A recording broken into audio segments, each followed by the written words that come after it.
Good evening, everyone, and thank you for hanging on with us while we work through our technical difficulties. This is, beyond the data, the 816 version, where we're talking about schools. We've kind of been a little bit cursed with this particular one. I don't know why. And as you can see, my fellow panelists are still having a few technical issues and don't have cameras functioning for whatever reason. But hopefully we'll be remaining connected vocally as well.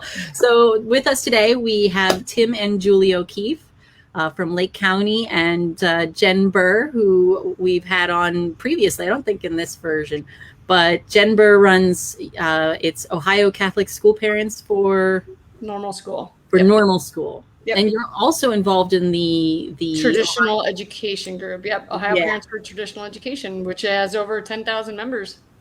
Yep. And excellent resources. So if you guys don't know about those groups, definitely get yourselves into it if you're interested in anything school related, because whenever I have any questions about school stuff, those are the places I look.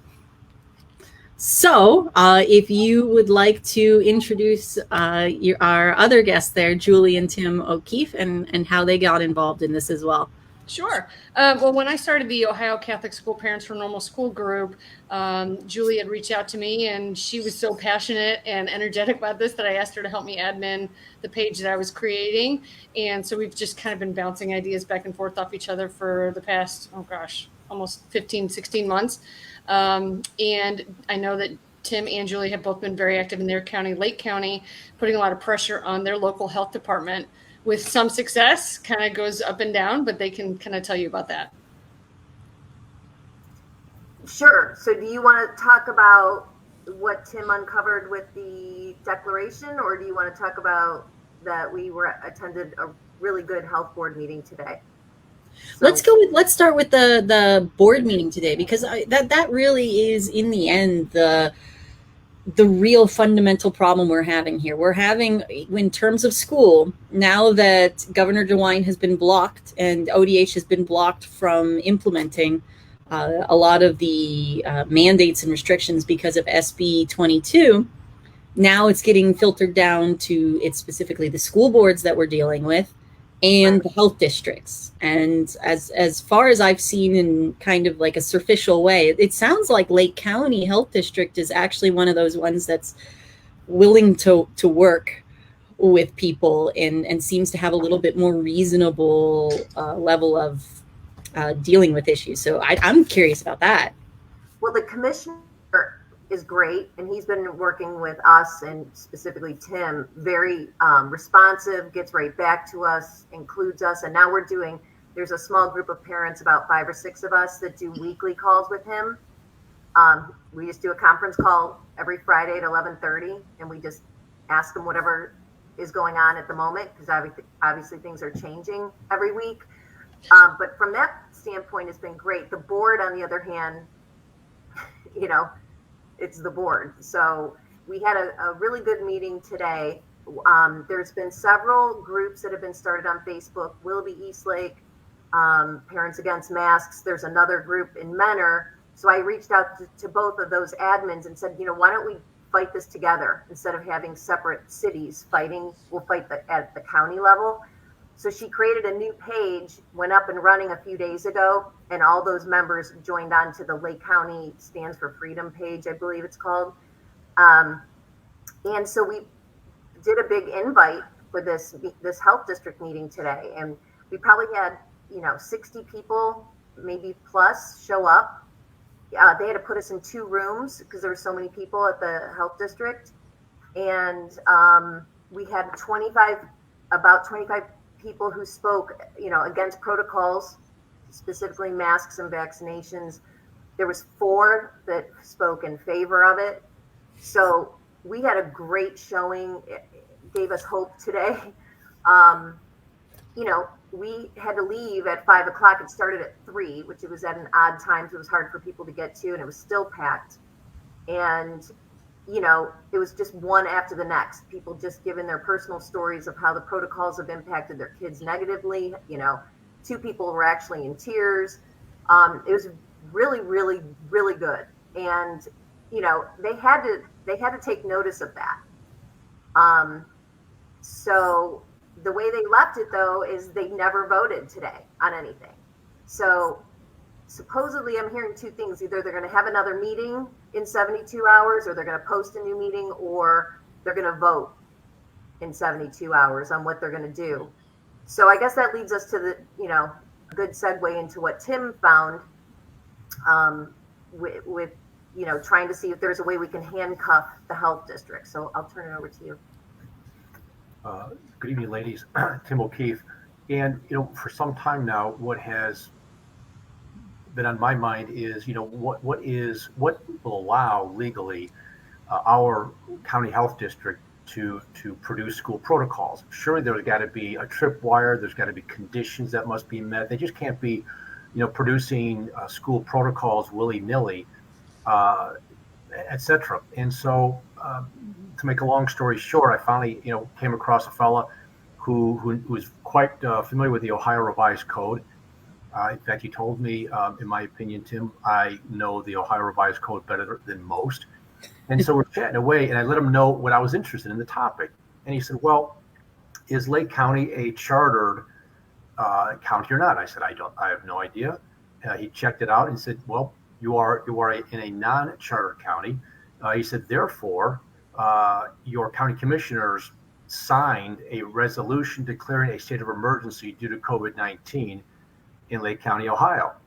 And he said, number one, they should have done that. And number two, he said, by rescinding that, in my opinion, it should also prevent the health district, the health board, from producing school protocols for this coming fall, which I thought was an interesting two bits of information. And so anyway, the next day, we had a group phone call with the health commissioner, who, as you ladies might know, is a non-voting person in the health district. He's like the CEO, but he doesn't get a vote, and neither does our health director. He doesn't get a vote either. I mean, literally just the trustees that are appointed by each city, or what we call an advisory council, which could be, let's say, a group of restaurants might band together and form an advisory council, and therefore they one or two people that sit on the health board. But anyways, what he did confirm for me, for us, is that in fact the resolution declaring a state of emergency due to COVID-19 was in fact signed and put into place by the county commissioners back on March 24th of 2020. And there are 7 items that they listed in this resolution that prompted them to take this action. And either myself or will be happy to forward to you a copy of this resolution. They all signed off on it. And one of the things, one of the 7 was the fact that Governor DeWine had issued an executive order, number such and such on March 9th of 2020. And there were 6 other items that led them to this particular action. And so what I did not ask of the health commissioner, didn't dawn on me, although it should have that particular Friday, does the rescinding of this prevent you from producing school protocols? And they were asked that of him. But the good news is I then, once I found out that it existed, he confirmed it. And that was last week, early last week. Then it would have been on Thursday of last week, I went before the county commissioners. They have a meeting every week here in Lake County, and I asked them to rescind it. And the good news is 1 out of the 3, the most vocal of the 3, said, "I'm in favor of our doing this." All I would ask is that we take a peek and see if there's any cash that flows to the county from this resolution. The idea there, as he said, is to make sure that we have our eyes completely open before we decide to rescind this thing, just so that we don't get surprised by anything. He did add, though, rather clearly and strongly, I doubt that there's money tied to this thing. And by the way, as I read the resolution, I read it again this evening, there doesn't seem to be on the surface any money committed to, or let's just say cash contingent on this resolution. So my hope is that he's correct in that there's no cash tied to it, and then he will be very much and is very much in favor of rescinding it. And the other 2 seem to be solid people who I think would likely back it. And so that's what we're waiting on. I've asked all 3 of the commissioners, and I got a response from one of them.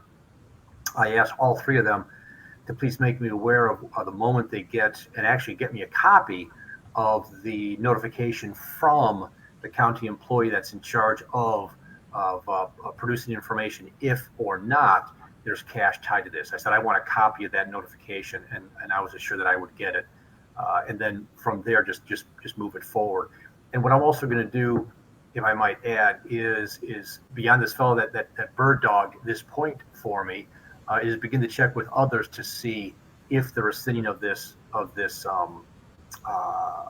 resolution will in fact prevent the health district from producing protocols. Again, this is also very relatively new for these people. I think that it's an issue that any non-charter county ought to be engaged with. Tim, how do you find out if your county is chartered or non-chartered? That's a good question, and I can't give you an answer. When I was on the phone with that particular gentleman, he had access to such a database, and he was able to tell me within a moment's notice. But so my guess is maybe call the county commissioner, where the county commissioner's housed, and ask them. I imagine that somebody there would be able to tell you rather quickly. I mean, it's worth a shot. I mean, that's basically our issue here is just simply the laws involved are convoluted and contradictory, and a lot of, at least from my perspective, a lot of what we're dealing with here is just simply smoke and mirrors. That when I have spoken to people on boards and superintendents, they actually seem to be on our side in the way of, masking and distancing, and all of these involvements are detrimental to kids. They're detrimental to the education, distance learning. That's all detrimental, and they don't want any of it happening. But they feel like they're in a bind due to Governor DeWine's restrictions, and now it really seems like it is this issue of quarantine being used as a weapon. And actually, Governor DeWine talked about this, I think, I want to say a few weeks back, the last press conference that he did that regarded COVID-19. So that's probably been 2 to 3 weeks ago now, where he specifically talked about quarantining rules as the way that they were going to do it. And I wish I know I made these clips at some point, but I don't know where they are right now. But I do have several clips where it was very clear, both from Governor DeWine and from Dr. Vanderhoff, that they are not actually concerned with the health of kids. That the only thing they talked about was, well, you have to do these procedures so that kids can do their extracurriculars, so they don't miss school, et cetera, et cetera. I mean, they didn't talk about preventing kids from getting ill. They talked about, well, you have to do all these procedures because if you don't, then they'll get taken out of school and all that kind of thing. And that's basically my understanding of a lot of these schools that originally were saying we're not doing masks, have now changed their mind quite literally overnight to, oh no, we are going to be wearing masks, and everybody has to be universally masked, vaccinated, unvaccinated, doesn't matter. And it's kind of funny to me because I don't know why they all suddenly realized this, because the guidance for schools, I believe, was put out on the end of July, wasn't it? Yeah, it was at least a couple weeks ago.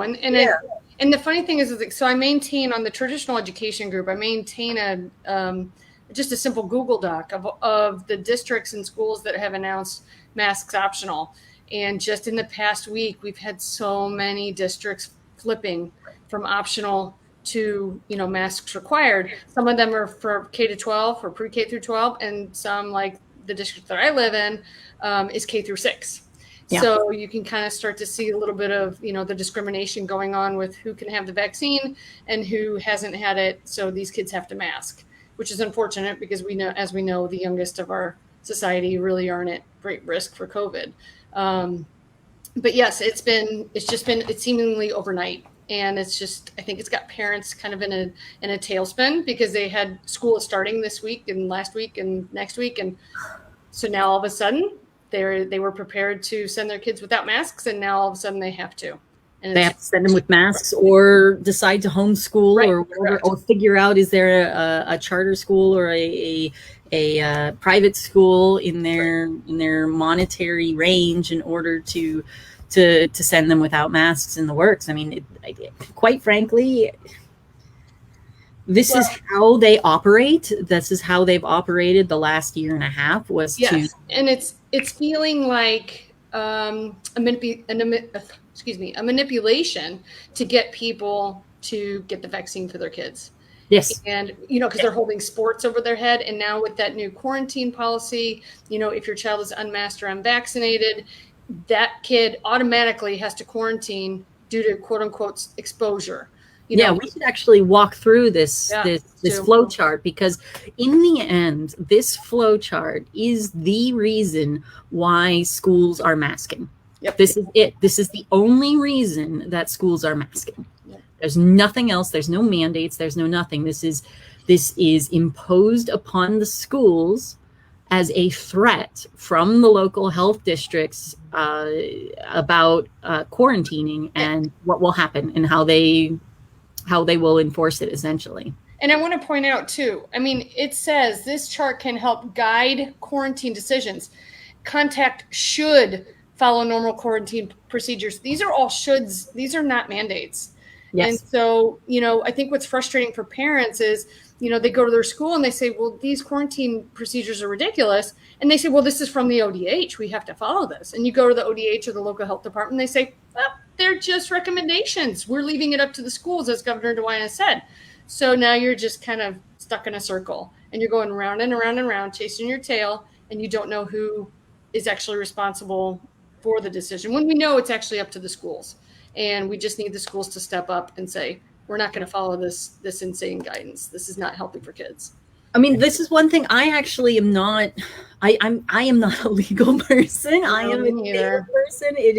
This is all realms. I mean, this kind of stuff I can follow because it's a logic based flow chart, so I can see the consequences involved here.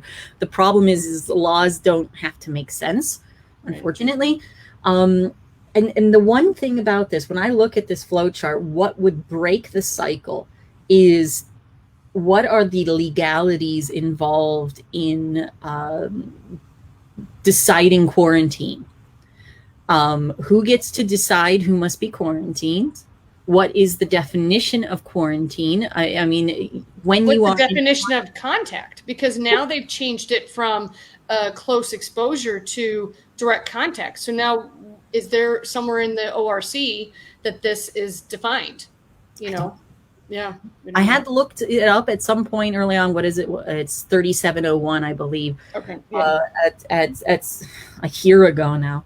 But it is this issue of a quarantine always was used before, where if a person is exposed to a symptomatic individual, right, that's what quarantine was about. Person is symptomatically ill, then people around them who are not symptomatically ill could be quarantined. They could be, you are legally obligated with the force of law, with law enforcement allowed to contain you in your home or wherever.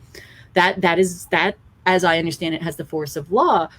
But we're talking about a situation where it is not symptomatic people, and in fact we know that in many respects that many of the kids, if not most of the kids who are testing positive, are neither ill or infected or infectious. They are not even, they're not, a lot of them aren't even ill. I've shown this particular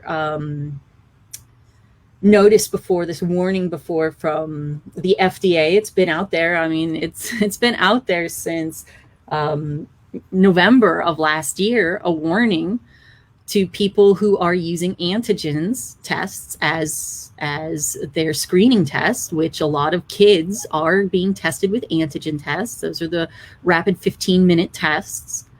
And it very, very clearly states that that those using those tests need to be very conscientious of how they are using it.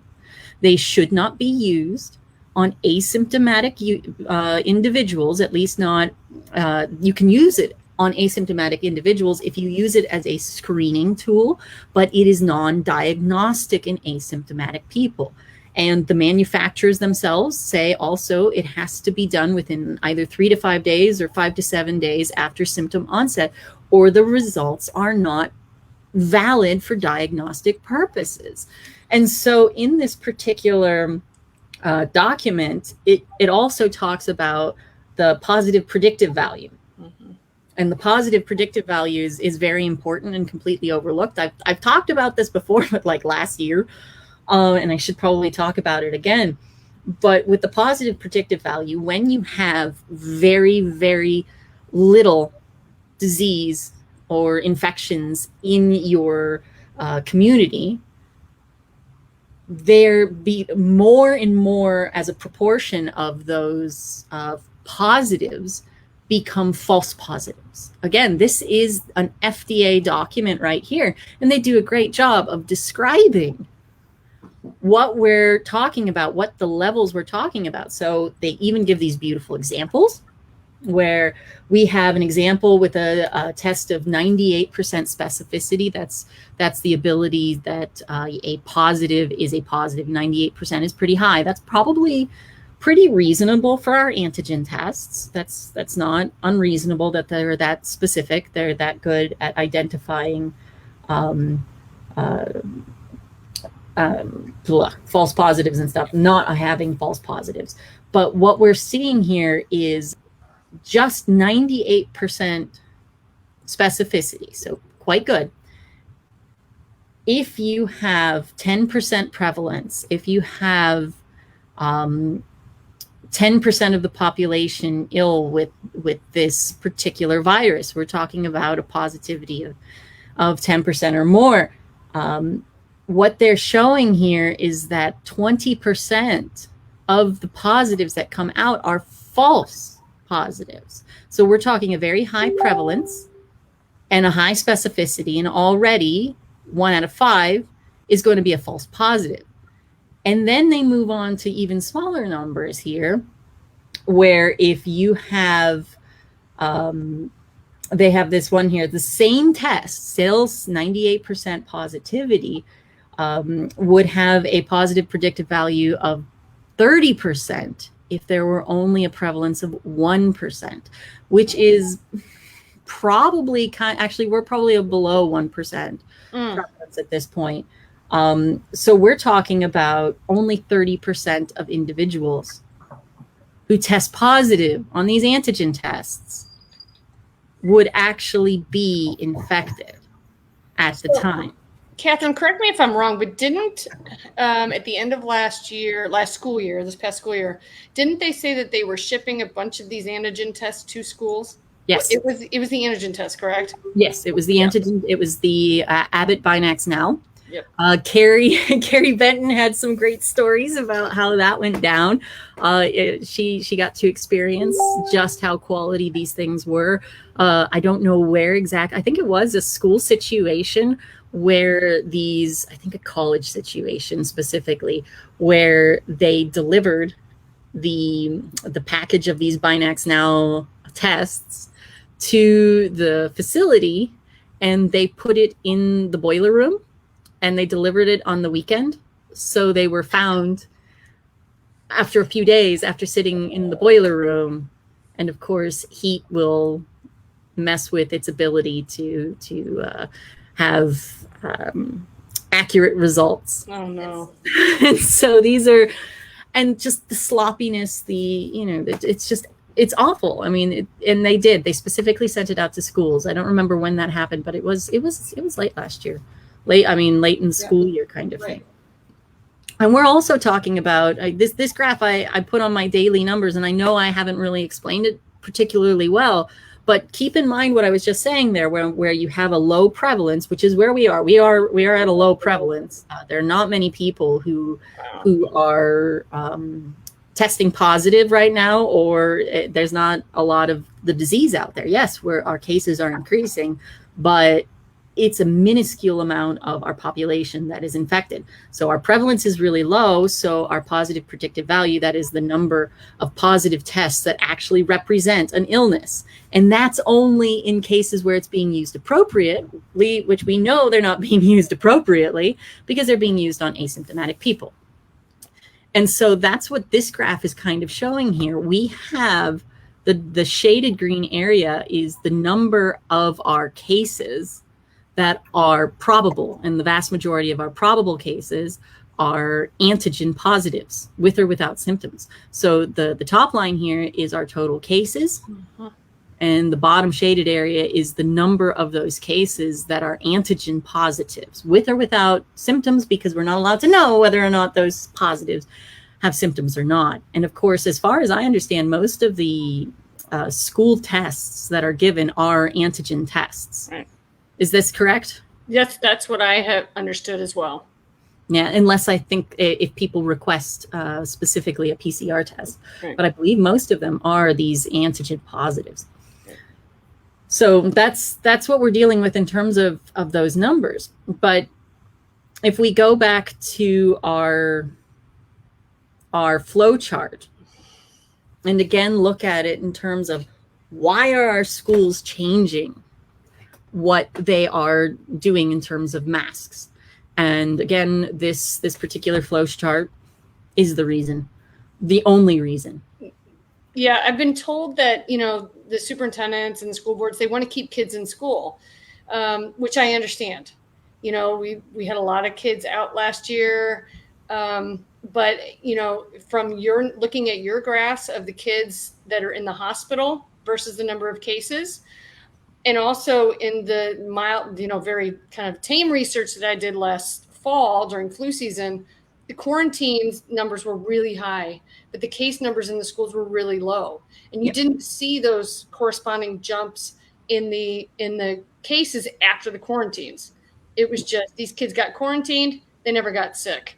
So they were right back in school. And it's just really unfortunate. I mean, this graph is perfect for people that want to go to their school boards and show them, look at these cases and hospitalizations. And the spike was, you can see, look how big it was back in December, January of this past year. And look at it now. And then that orange bar down below is hospitalizations. It's just not following the number of cases. There's no corresponding jump there.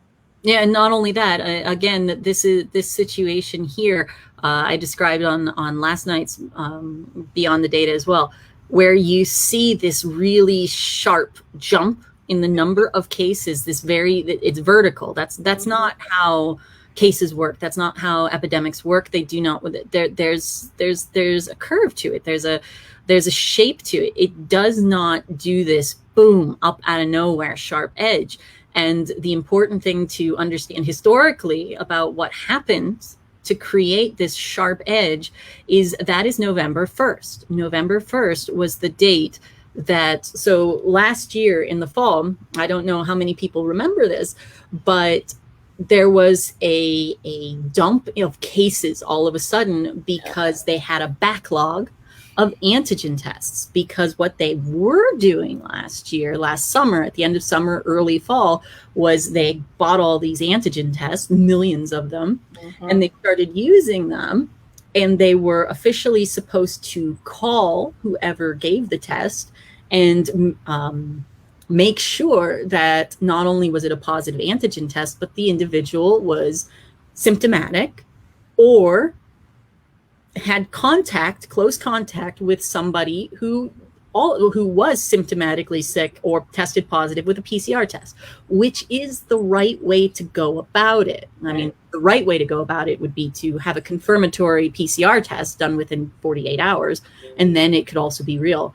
But it wasn't unreasonable what they did before, which was, okay, we've got an antigen positive. Are they symptomatic, or did they have contact with somebody who tested positive, who was a confirmed positive? The problem is because they were testing so many people with these antigen tests, they were getting a lot of positives. And the way ODH solved this little problem of backlog was to just simply say, we're just going to go and do away with checking. We're just going to accept antigen positives as a case with absolutely nothing else, which is, of course, again, against the manufacturer's instructions. It is against the FDA's warnings, and it is against CDC guidance. You are not to use a screening test as a diagnostic test. And what happens? This happens. Spike. Yep. And so it really, this whole part of the curve, a lot of, almost probably all of the part of the curve is inappropriately used antigen tests, because they just test asymptomatically, because kids don't generally get ill, and just accepted it as it's a positive test, even though we are using the test totally inappropriately. Therefore, it's a case. So all those cases are not. Those kids weren't infected. They weren't infectious. They were just positive on an antigen test. Yep. Yep. And didn't you find another data dump just recently, right before school started? Oh yeah, there's like, I don't know what's going on. There's some really weird data coming in right now. I am not quite following what they're doing with the reporting of cases. They are both today's data that I glanced at just briefly. The last few days we've been having a longer lag time between when it is reported to when it is assigned. So during the middle of summer, it was pretty quickly assigned. So if you had a person tested on, Wednesday, they'd be reported by Friday. So it was very quick. But over the last week, we've started having it where it's stretching out, where they're not reporting it for several days. And then just today, we actually had an opposite situation where usually the day before is very low counts, but today we have quite a few cases that just appeared over the last day, which is totally weird. So I don't know. I haven't looked at my numbers yet today, but there's something very strange going on with the reporting, which is extra strange because a few months back they actually streamlined the entire reporting process so that it's all electronic and it's direct into ODH. So there should be not the lag that you're getting. Yeah. Lag, okay, because if you have a longer lag, that says to me that people are opting for longer tests, where you can choose what kind of PCR test you get. You can get one that takes 3 days turnaround, or if you urgently need it, you can pay more money and get it that day within a few hours.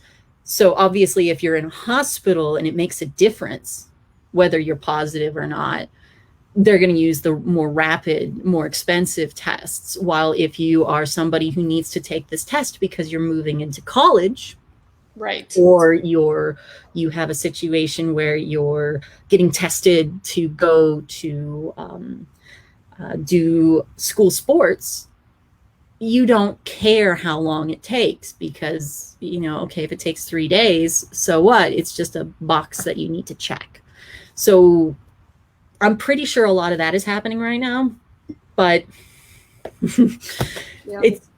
it's implied. It's not something that can be absolutely determined by the data that I have. Right.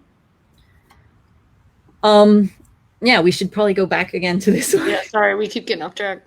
No, it's good.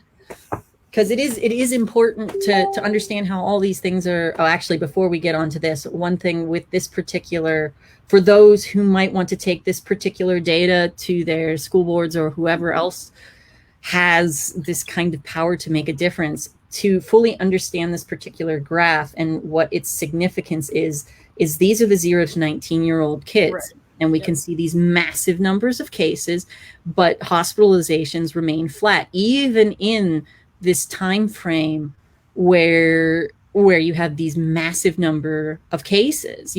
There's just nothing going on at the bottom.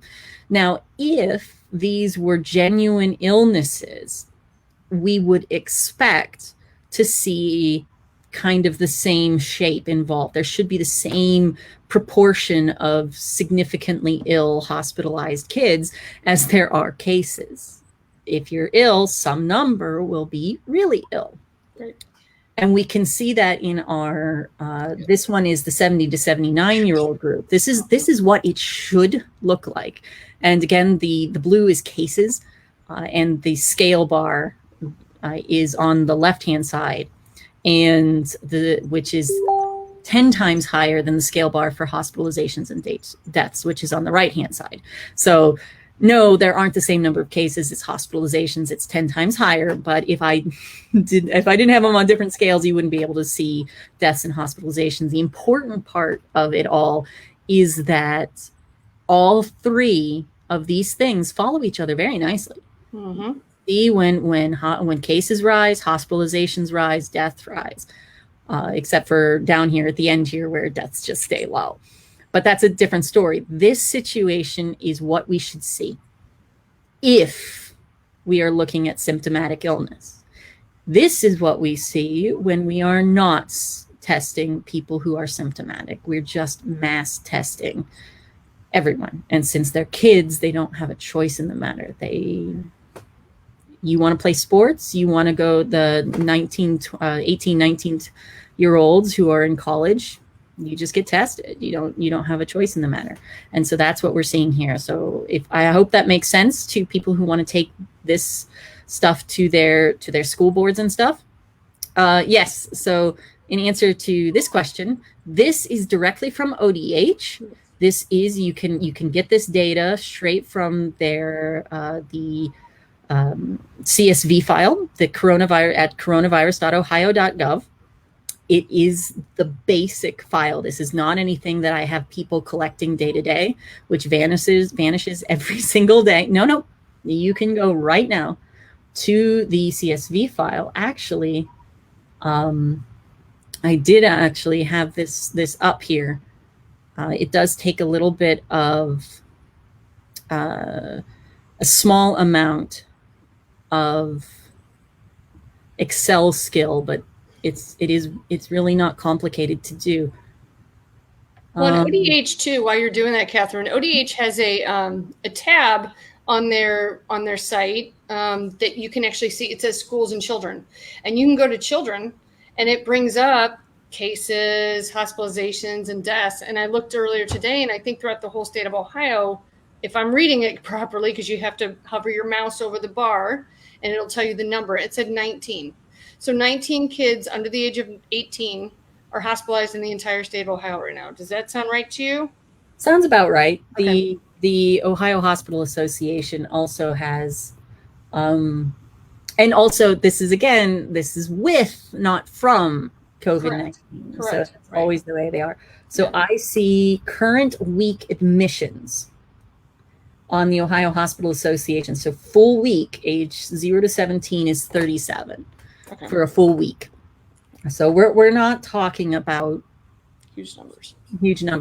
Yeah. So I lost my, there it is.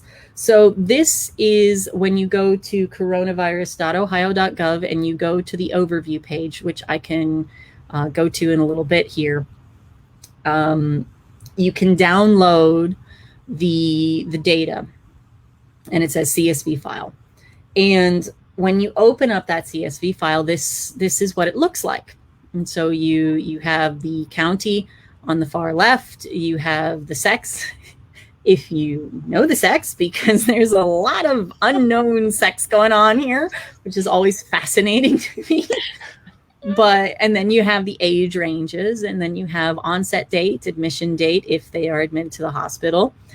Date of death has been disconnected from onset and admission date. They did that like a week after I testified in front of the State House saying that their data is junk. And then, oops, they disconnected that. So I can't say that directly anymore. And then you have this column here, which has case count. And this has been discussed previously in different places. But I do get this question a lot about, what does this mean? Does this mean that this 0 to 19-year-old person has been counted twice? No, these are two separate individuals who have the same demographics. So they're from the same county with the same unknown sex. the same age range, and the same date of onset. So they're two separate individuals. I have found a few instances where I can say pretty comfortably that they have double counted people, but that seems to be relatively rare. I mean, it's hard to tell if they haven't been hospitalized, but in the hospitalization data, it is extremely rare that I can find duplications. So I do believe that the case count is reasonably accurate. And then there's the column that says hospitalized number as well. Same deal. So if you go down further, you'll find somebody who has an unknown date of hospital admission, because that's how we roll in Ohio. I think we're at about 12 or 13% of our hospitalizations have unknown date of hospital admission. I can tell you the insurance company knows when they were admitted. Yes.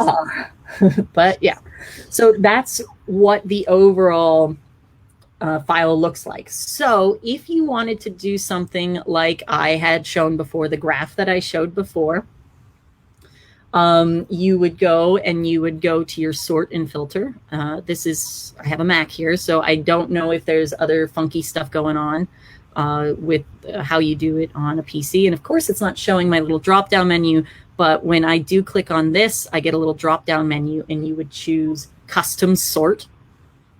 And it doesn't show the nice box for you guys, but you can then, a little box comes up, and you can choose under the column what you want to sort by. So I'm going to sort by age range, and then it will resort everything. So now you see that everything starts at 0 to 19, and then it goes, Adams, and then you'll have Allen and all that kind of stuff. So now you have this information, and you can do a pivot table, which I've learned far too much about how Excel works. I usually just click recommended. Oh goodness, why are you giving me trouble? Oh, because I unselected it. See, now I'm all screwed up because I didn't have everything selected. So you don't want to have a column selected. You want to just have a box selected. And then if you go to pivot table, stop it. To tell I'm live here. And you just want age range. And again, that case count that I talked about before, that one column, because that's telling you how many there are. And you want to have down here, what did you do? I don't want an age range. Why does it say? Because I'm not paying attention. It's onset date. And then count of onset date on the left, and sum of case counts on the right. And that's where it breaks it down. So on January 2nd, 2020, before we had any tests whatsoever, we had happened. Well, it's there. Those are antibody tests, right? So that's the thing. We've also included antibody tests in that, and so that's how you can get to sorting it by that way. And it also works the same way with your hospitalizations. And that specifically, what I did here includes all ages. And so you could also add in 0 to 19, or you can simply go in here. Might be more simple if you're not familiar with how Excel works. It's just simply copy everything down to where you end 0 to 19 ranges. I mean, a little bit complicated. I probably should do a specific video just on that, but you can get the idea of how it generally works. And this is doable by anyone. The data is available to anyone. There is no reason that they can say, oh, well, we don't know where that data comes from. No, it's right here. This is it. This is the file that you need, and that's it. I will pull up another screen here to show exactly where you can find this, and to show it to your school boards or whoever it is that you need to convince. Thank you for filling in my words, because it's not all here. All right, so here it is. This is the coronavirus. I should actually go all the way back. So I always have my daily misinformation from coronavirus.ohio.gov. And so you go there and you get this image up here. You scroll down, you hit COVID-19 dashboard. And you can see right there too, before you go any further, like the fourth thing over, it says schools and children, and you can go to children. And those are some easy graphs that you can look at without having to go to the CSV file, because it will show you cases, deaths, and hospitalizations. And then you can go to the main page and compare it to, the 79-year-olds case counts and hospitalizations and deaths. And it's just, I haven't played with this one very much. If you scroll down a little bit, you'll see, keep going down. Ooh. I'm sorry, you can go back up and you can see if you go to hospitalizations or you can filter by hospitalizations instead of cases. Over here at case selection. Yeah. That's rate. Hospitalized cases. Yep. And then you'll have to scroll down a little bit and it'll pop up and you'll see. I'm gonna have to play around, and I have not been playing because this didn't used to be this nice. This used But if you hover over that hospitalization, like for right now, down in here, you can see the numbers and how many. So under 18. Hospitalized case count 0. Yep. Now, who knows if this data lags behind? It does. So what I'm looking at here is you see August 15th. It's showing the total case count is 126. And that's what I was trying to talk about earlier is there is a little bit of a lag time. Usually the day before is not. You've created problems for me showing this to me now. Oh, I'm sorry. I'm hoping I see that there's there is no CSV file. Yeah. So again, if anybody's bored and they want to help, there's always data to collect from the state of Ohio that is not in the CSV file. Now, answer me this question, Catherine, because I don't read data like you do. But this top bar graph here that says COVID-19 cases, 1,298, right here, the yellow one, right here. Yep. Mm-hmm. So, and it says 2% of total cases. Does that mean that kids under 19 or whatever that age was, it's only 2% of total cases out of the whole state? So I'm just looking. Go back to that last page you were just on. Yeah, it was on hospitalized. But it was the yellow. It was the yellow bars. This first one. It says COVID-19 cases 1,298, and then it says 2% of total cases. Does that mean that the less than under 18 crowd only represents 2% of the total cases in Ohio? No, because the I think what this is saying in a bad way. Right. It's 1,298 total hospitalized. Total hospitalized. Okay. So I'm thinking, and we're somewhere. Yeah, that makes. It's kind of convoluted there. It's Ohio. Yeah. What else is new? But yes, I'm just looking at it. I think it's 2% of total cases. Okay. That those who are hospitalized, because if you go up here and look at overall cases. Gotcha. And you see that changed to 118,000, Yep. or 10% of total cases. Yeah. So I think that, oh gosh, Jen, what have you done? Sorry. And this graph is the one I go to because it's easy. It's easy to see, and it's easy to kind of get an idea. Oh man, you've caused problems. I'm sorry. I didn't want to do that to you. No, it's good problems. It just means I don't sleep as much. Yeah. Oh, that's not good either. Or if anybody watching wants to help collect data. But scroll down a little bit further too. I find this age breakdown. They have that 0 to 4. That's kind of what that RSV thing that people have been talking about. That a lot of kids are kind of in the hospital for RSV right now because they've been kind of locked away and haven't been exposed. And these 14 to 17, that's kind of a bigger chunk. That's starting to get into the college age group. I don't know. Well, that's interesting. Yeah.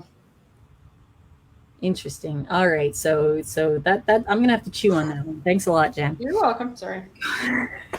Going back. No, sorry. Once again. No, you're good. So going back to this situation where I'd walk through how to get here to the overview page, you go down to the download summary data page, and of course it doesn't show my my pop-up box, but I right-clicked on this thing and save link as, and that's where you'll get one of these little things. I can do it right here, and it should pop up on my you should see it at the bottom there popping up. Yeah, so you see the downloading, and this is the CSV file. This is what you can open up in Excel or whatever your spreadsheet viewer of choice is, and then you can start messing around with it. So that hopefully will be somewhat helpful to people who want to actually take the data to their schools and try to talk Persuade. Yeah. But again, one thing that I'm telling people too is that I think a lot of people want to go to their school districts and they want to say masks don't work, and here's the study on masks. But I think unfortunately that's not going to, that shouldn't be your tact, because it's just not going to work. You know, they already have, if these people believe masks work, they're not going to change their minds. So what I'm trying to tell people is, you know, you can show them the data on that kids aren't being affected, but also you need to talk about parent choice and how parent choice of whether or not you mask your child, even knowing that this could, you know, possibly result in a quarantine from the state or from the local health department, you know, that's your choice as a parent. And that's a risk that you're willing to take if, you know, if you want to send your kid with that, you know, without a mask to school. You know, is this quarantine flow chart appropriate for? No, I don't think, not at all. But, and it's something we have to fight, and how to go about that, I don't know. I'd love to say, you know, mass noncompliance. If you can get a big group of people going to your school or your school board and say, we're not going to do this anymore. This is ridiculous. You're hurting our kids mentally and emotionally and psychologically. So, and that's my question there in terms of the legalities of things. I mean, if there's a lawyer here watching, I'd love to hear from a lawyer. Oh, I'd love to, because that is the issue here again with this flow chart. So let's walk through this flow chart and see just how stupid this is. Right. It's nuts. It's not based on any science or anything. It is quite simply a flow chart of punishment. There's really nothing here besides we just want you to be punished if you do not do what we want you to do. It's very paternalistic here. I mean, it's like, boy, I feel bad for these people's kids because, man, this is not how you. Right. Ooh. So what this is it basically starts out, if your school is masking everyone, staff and students, regardless of vaccination status, if you can keep at least 3 feet between desks, which of course now, since most schools have pulled back on virtual schooling. In fact, I know that quite a few schools have actually said, we're not doing virtual learning at all. So most have pulled back on virtual learning totally. Yeah, because it's horrible. Right. And it's very damaging for the kids. So now you're having a situation where kids are closer because you're full. More kids in class. Yep. You have 100% occupancy, and I mean, in some school districts, you're full anyway. So, and the other one is I like this one, documented COVID-19 prevention policies. You know, whether or not you do it, who cares? But so long as you wrote down that you're doing on a piece of paper. Yep. It's on a piece of paper. Therefore, it's magically going to help. Oh my. But yeah, so if you have those documented COVID-19 prevention policies, which is identification of individuals experiencing symptoms, and of course symptoms is everything. Correct. If you have symptoms of any infectious disease, and a lot of these ones, they don't even involve infectious diseases. I mean, my daughter doesn't get sick ever, but she's got autoinflammatory issues, and she's got like half of those things on any given day when she's flaring. I mean, it's not even infectious, but you got those symptoms, and if you document those symptoms, that's what's important. If you have all of those in place, you get to go down the yes path and say that everyone can have normal in-person situation. They can participate in extracurricular and sport activities, as long as they have no symptoms. So basically, the only thing that is important is, of course, everyone must mask. Yeah. If everyone masks, then everything is good. And you don't have to do any stupid quarantining. If you do not have all of these things, which pretty much means if you do not mask, because again, this is just about documented COVID-19 strategies, not actually implemented. Yeah. And not actual implementation, but just simply strategies to maximize distance. Well, and you know, that whole 3 feet between desks, some schools can get that, but the kids aren't. They're going to be out on the playground. They're going to be in gym. They're going to be, and so are they going to watch every instance of a child being within 3 feet of another? No, they're not. This is ridiculous. Well, again, you don't actually have to succeed. That's true. Strategies. You're right. Strategies. You need strategies. You do not need success. You need to have a method of attack. This is how fabulous it is. So in the end, the only thing that matters is masking. Yep. Of everyone. So if you do not have masking, because that's the only thing that schools cannot pull it off, then you go down this path. And then we go with is the contact vaccinated? So not the person who's sick. Not the person who's sick, because we don't talk about that. Right. Because clearly the person who, well, and again, sick, it's not really tested positive. Tested positive, maybe sick, who knows? Yeah. But is the contact vaccinated? If the contact is vaccinated, you go down the happy land, and that's no problem. You're cool. You don't need to quarantine. You can absolutely stay in the classroom. You can participate in extracurricular activities, and only if this individual tests positive should they isolate. Yeah. Interesting. Isolate for 10 days. Yeah. Yes, but if they test positive, right. And since we know from last year's data, we know that kids didn't transmit in schools. No. So pretty much, I mean, you're much more familiar with those numbers than I am. But as far as I understood, there were maybe a handful of cases that may have had contact within schools, but even then they had far more contact out of the schools. Correct. In their own personal lives, not extracurriculars, not school activities, but simply their close friends kind of situation. Well, and there have been studies done that most of the transmission in kids came from the home. Yes. So it came from the parents, to the kids, yep. Not the kids to the parents. So they pretty much already know that the kids that are vaccinated or unvaccinated are not going to test positive if there is a contact in the school. Right. So this crowd over here will not test positive. Right. They're pretty much guaranteed.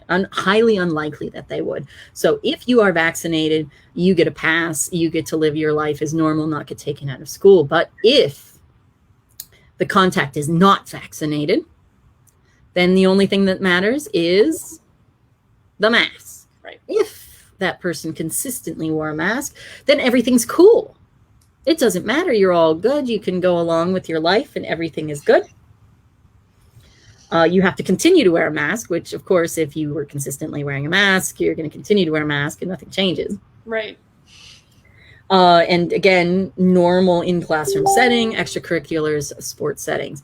But if you have a situation, if the contact is not vaccinated, the contacted consistently. So first of all, the school would need to know the status of the student. If they do not follow step number 1, the school, in order to follow this flow chart, would need to first find out if the student is vaccinated. Now that's going to cause some problems. Because parents are already up in arms. So are you going to create that issue to find out if the student is vaccinated or not? Then you have the issue of the masking anyway. So you're going to do the mask issue. And if you do not have universal masking and the person isn't wearing a mask, most of the kids aren't able to be vaccinated in the first place. So they're going to be no. And if you're not mandating everybody wear a mask, then the answer here would also be no. And that, of course, sends you down the path of they should not attend in-person school. They should not participate in sports or extracurricular activities, and they won't be allowed to return for after 7 days. Oh, wait, yeah. Mm-hmm. They can, I missed that part. They can return to normal classroom and extracurricular activities after 7 days if they receive a negative PCR antigen test that was performed at least 5 days after exposure. So what's the point? Or you're just stuck, actually. And that doesn't so they're actually requiring you have to have a test to come back to school. I think, well, at least as it was last year.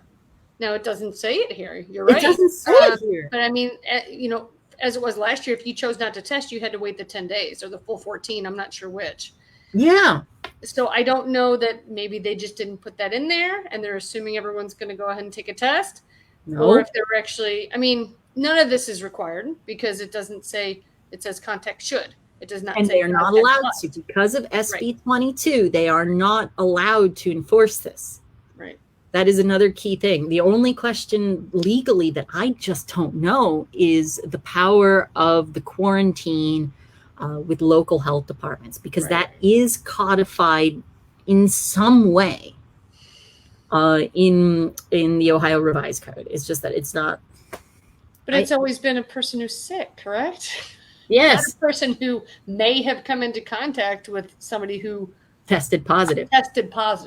Not necessarily is sick. Yeah. All right. I think I've pretty much covered everything that I was going to talk about here. Yeah, I wish we could, if there's any attorneys out there who can understand whether or not parents have to follow this, that would be phenomenal.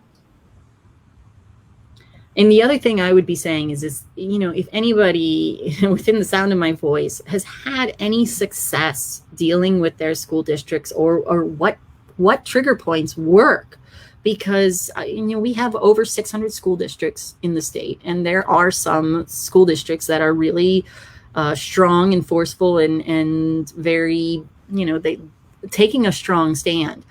And how that happened, how that came about. I mean, personally, I think that one of the biggest situations that we're dealing with here is that the superintendents and administrators in school districts, for the most part, actually agree with us that kids need to be in school in person, and they need to minimize the amount of time that they are taken out of their classes, and they do not.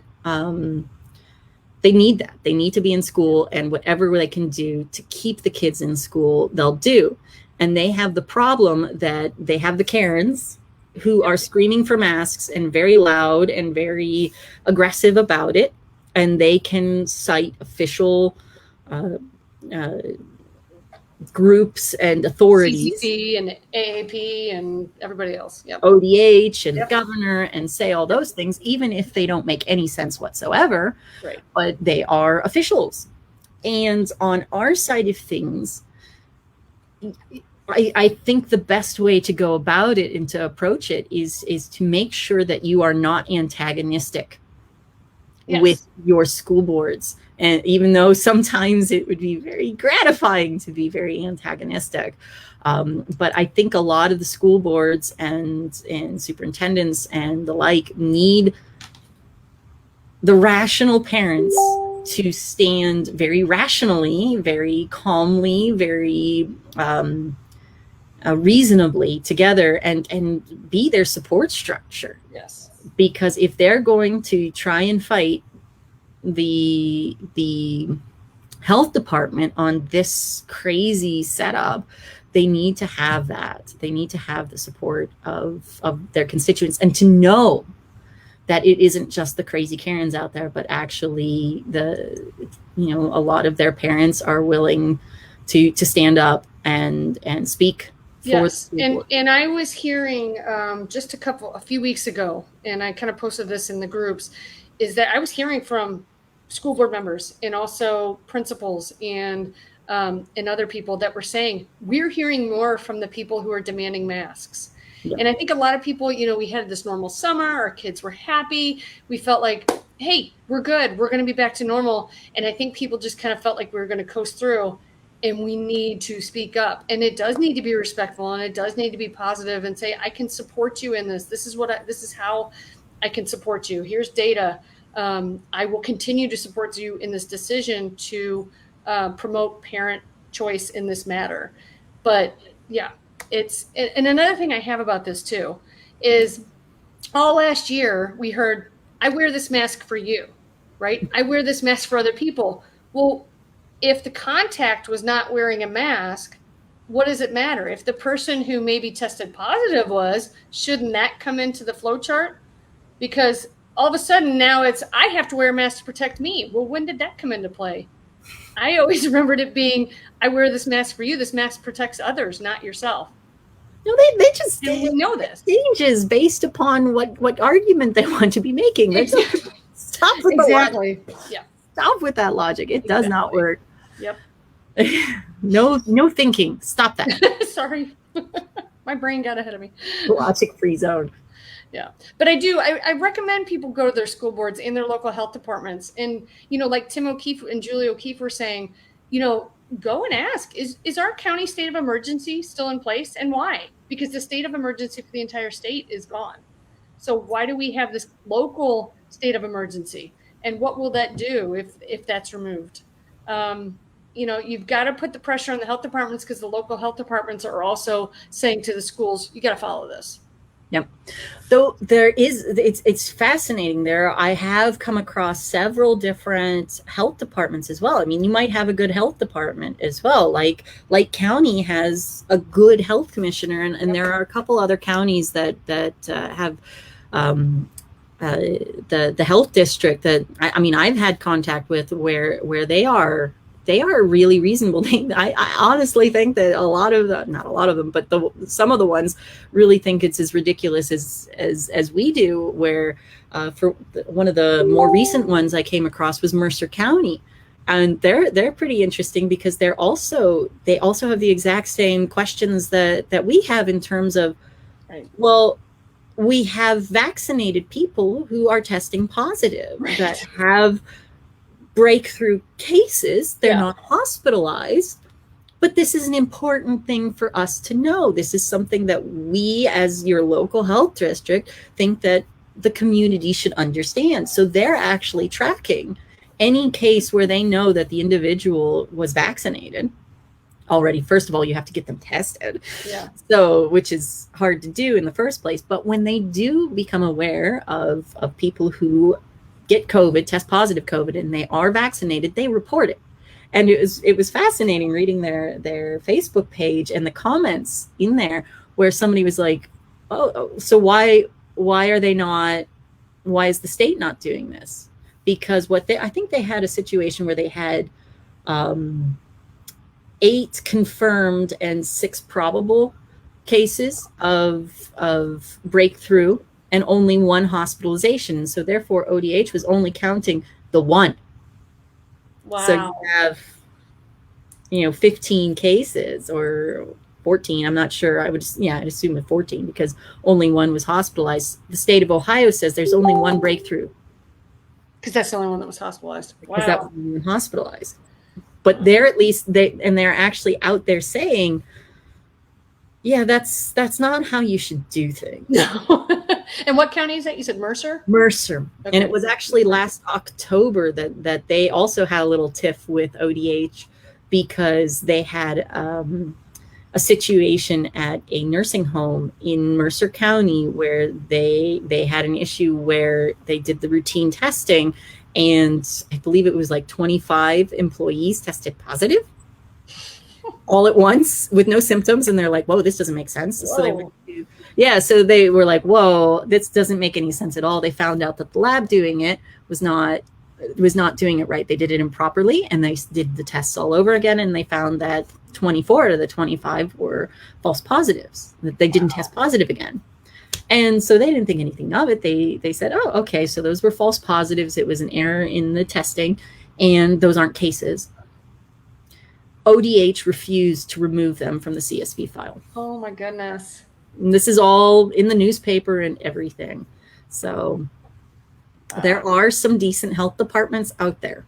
There are. And there's also, like I mentioned, I have that Google Doc on the traditional education group, and I've got over 180 or maybe 200 something school districts that have announced masks optional. However, there's another mom in the group, Natalie, I'm going to give her a shout out. She has actually gone through almost every single school district's website.